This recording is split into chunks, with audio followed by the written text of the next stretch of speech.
I think that families happen along the way. So women in newsrooms, in my experience, there was often a lot of women at entry level. So when I started as a trainee at a local newspaper, all of the other trainees were women.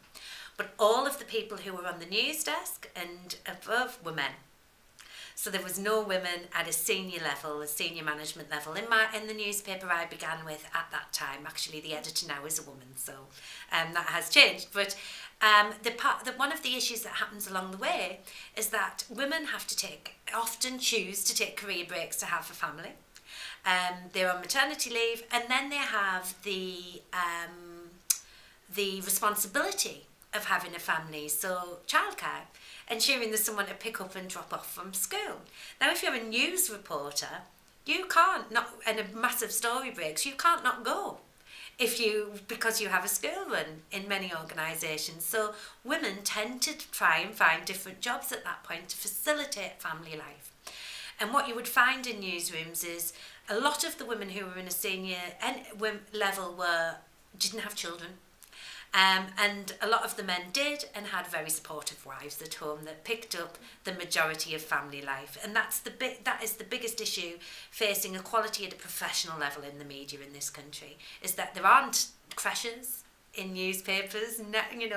I don't know of a newspaper that has a creche attached. We don't even have a creche in the Houses of Parliament. So how are we meant to start having serious conversations about women being able to reach a level of equality with men in those kind of professions if there is no support in place for them to do so around family life and family responsibilities? No, I don't think that we will ever align those two things while the conversation is dominated by men, and it's a cyclical thing. So it's a loop. I don't know how you break, because the majority of people who set the news agenda are men.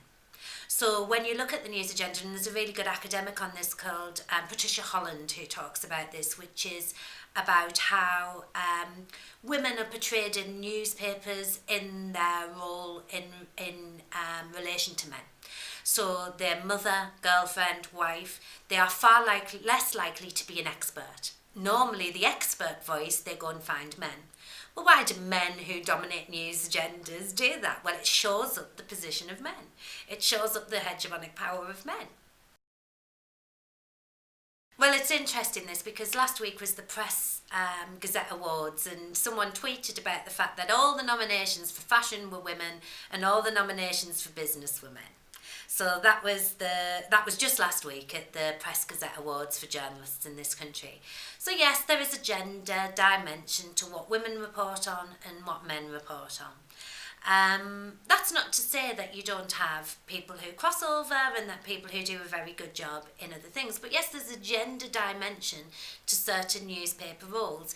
Often your education reporter would be a woman.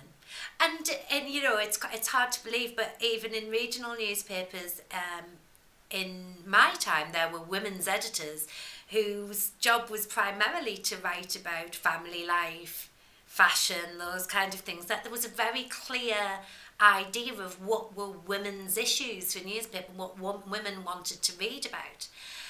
One of the fascinating things I find, for example, is the website Mail Online, which is the biggest news website now in the world. And they have what is called the sidebar, it's nicknamed the sidebar of shame, which is stories about celebrities. And often they are stories about what women look like, whether they are doing what they should be. There's a very gendered element to it. But one of the things that really makes me laugh about it is they don't put it under the female section. They have a section called female, but the colour coding is the female section. It's this soft pink. So really what they're saying is this celebrity stuff is really for women. This kind of insinuation that that women want to read gossip, women want to read about trivial matters, and women want to read stories that attack other women on the basis of their looks, which is the driving narrative of this content. Do women want to read that? I don't think so. Not the women I know.